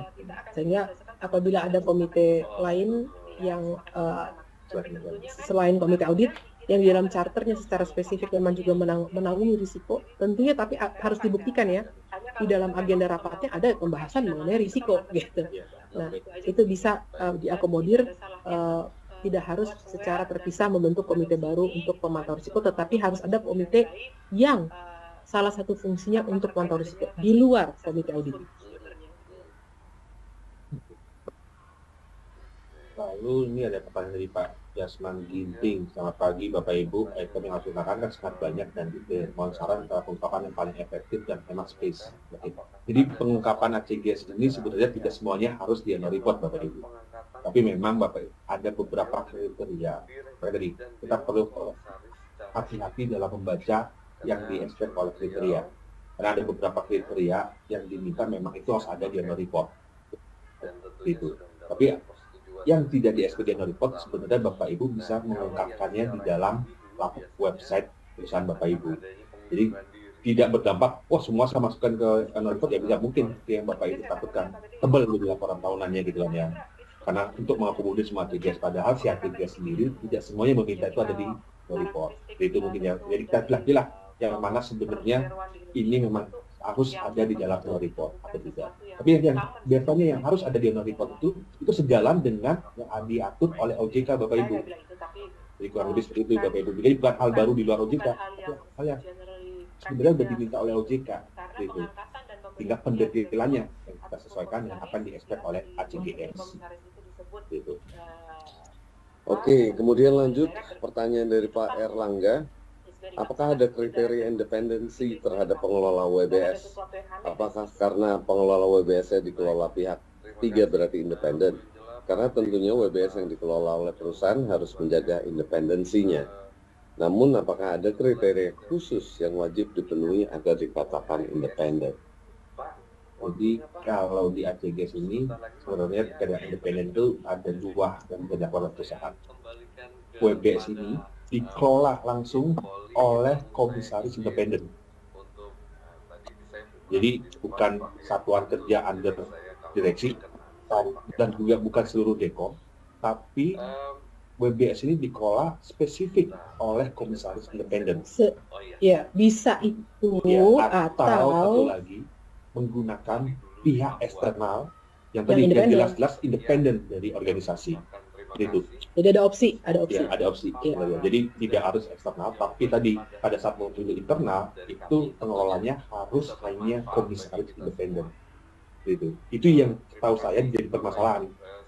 Karena tadi kalau kita bicara WBS, apakah memang sampai level komisaris mau turun untuk mengelola itu, gitu kan ya? Dan rata-rata satu, ya tadi sudah banyak perusahaan yang mempraktekkan menggunakan pihak independen untuk mengelola WBS. Ya. Oke, kemudian pertanyaan dari Ibu Anissa Wibawa.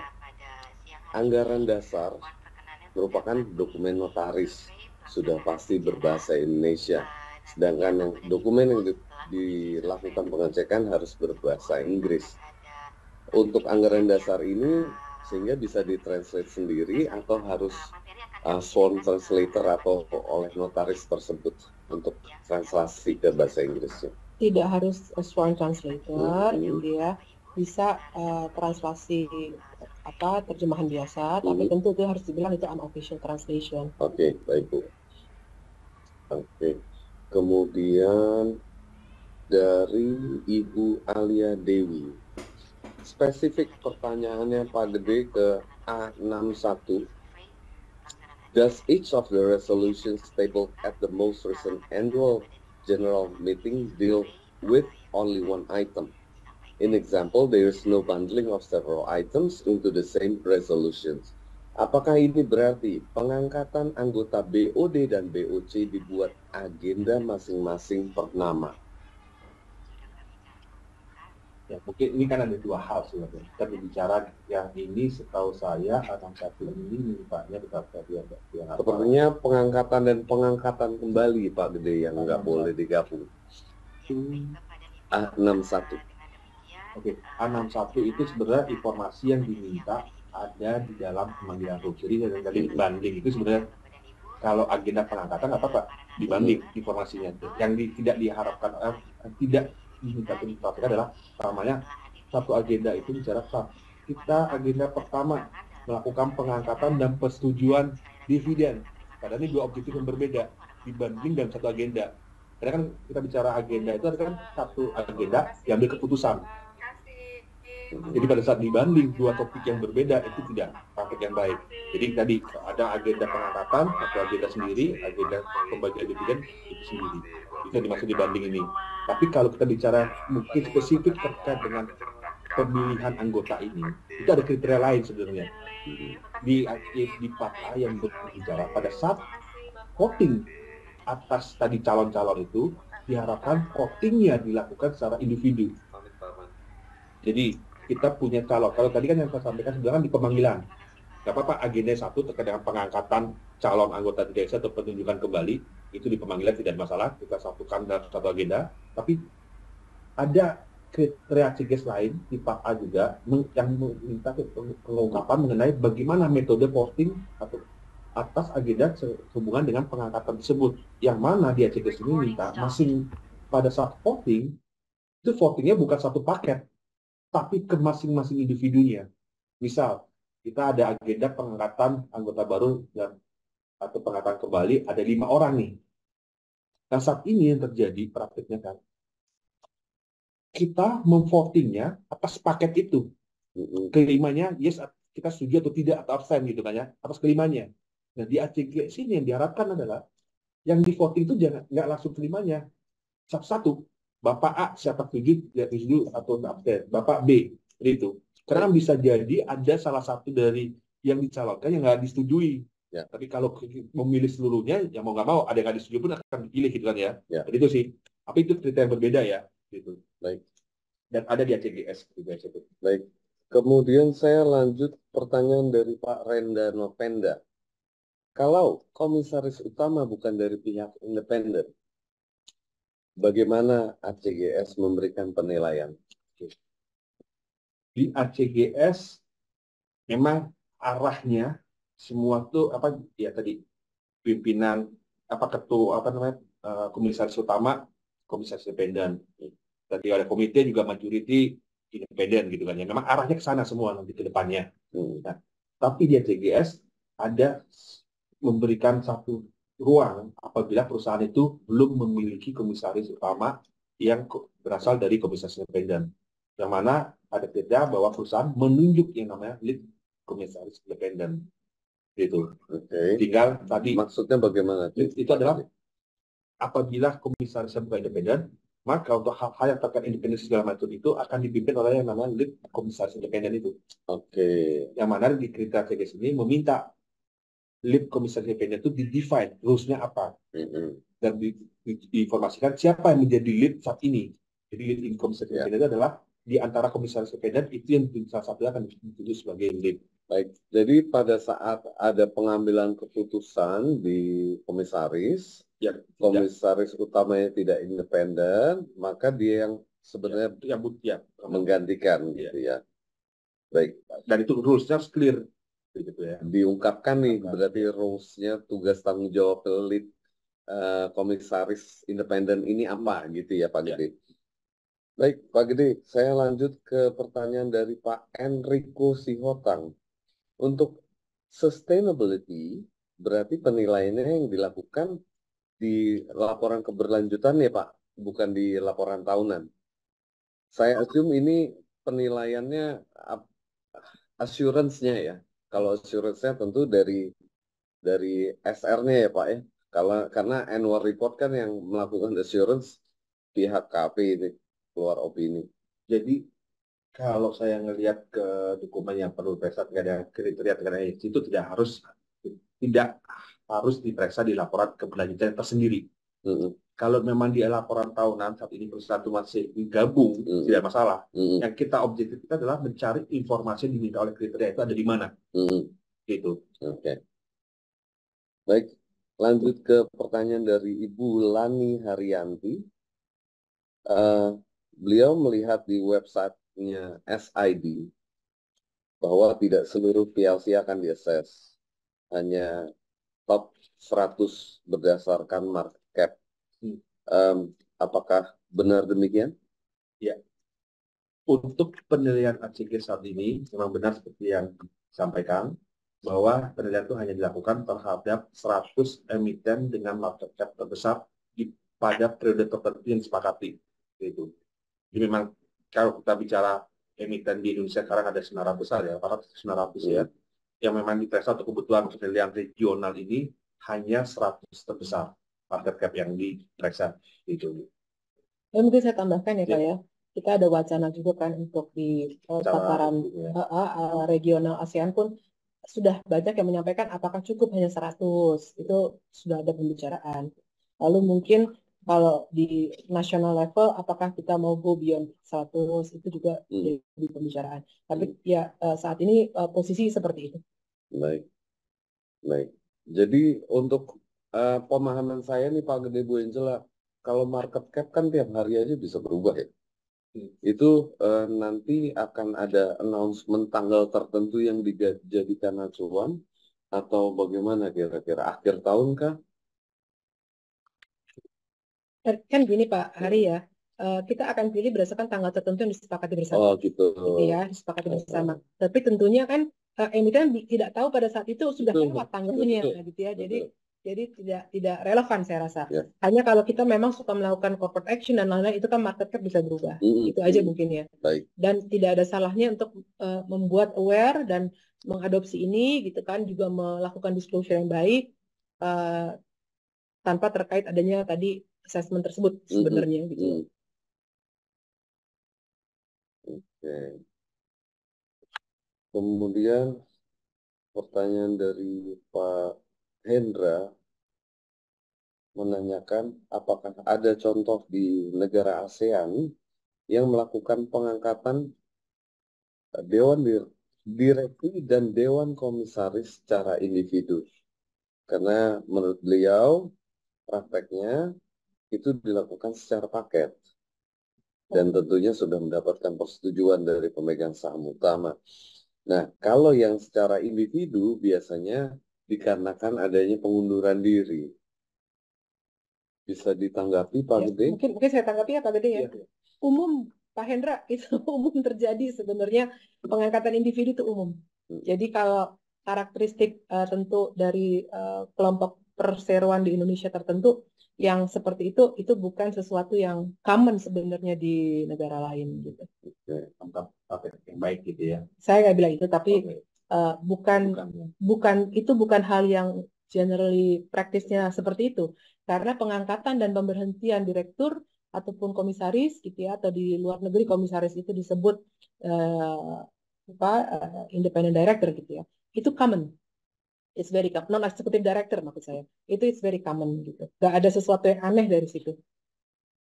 Baik, terima kasih Bu Angela, Pak Gede atas jawaban-jawabannya.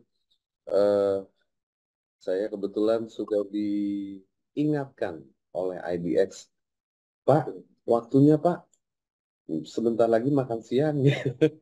Jadi saya kembalikan kepada Ibu Koli, namun saya izin untuk tadi saya buka di depan pakai pantun, jadi saya kalau berkenan saya pakai pantun lagi. Sebentar, ingat-ingat apa yang saya mau bilang. Oh iya, burung dara, burung cendrawasih, cari dulu di Papua. Cukup sekian, kami ucapkan terima kasih. Semoga paparan dan jawaban pada hari ini dari kami tentunya bisa bermanfaat bagi kita semua. Terima kasih Bapak Ibu. Saya kembalikan ke Bu Koli. Ya, terima kasih kepada Bu Angela, Pak Hari, Pak Gede atas pemaparan yang disampaikan dan juga dalam hal menjawab pertanyaan dari para peserta. Ya, baik Bapak dan Ibu, sebelum kita tutup acara pada siang hari ini, mohon perkenannya untuk dapat mengisi survei pelaksanaan acara. Nantinya Bapak dan Ibu setelah mengisi survei tersebut akan ada notification yang materi akan kami kirimkan ke alamat email Bapak dan Ibu ya untuk yang sudah mengisi kuesioner tersebut. Mohon kiranya dapat diisi terlebih dahulu Bapak Ibu sekitar 1 menit untuk survei acara hari ini.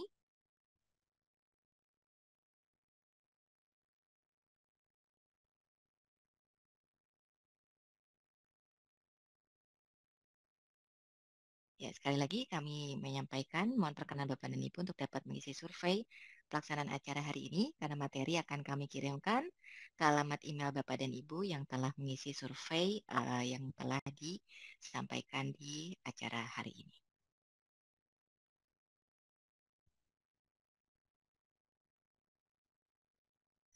Ya, kami bantu untuk dapat diisi dan sudah kami cantumkan di menu chat Bapak dan Ibu, silakan.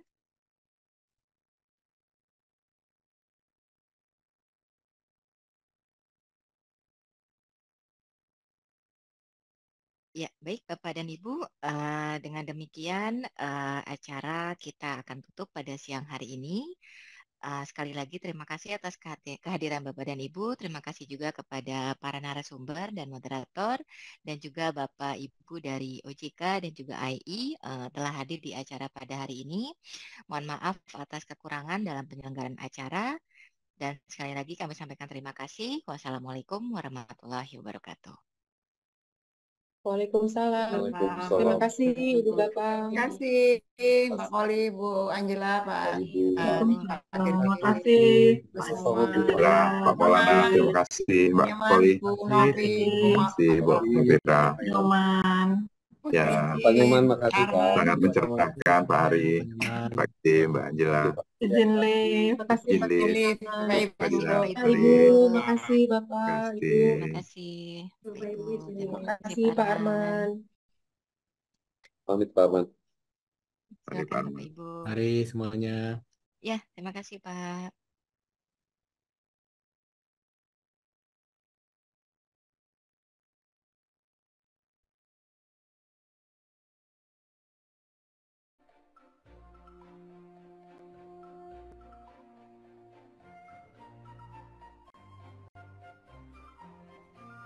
Recording stopped.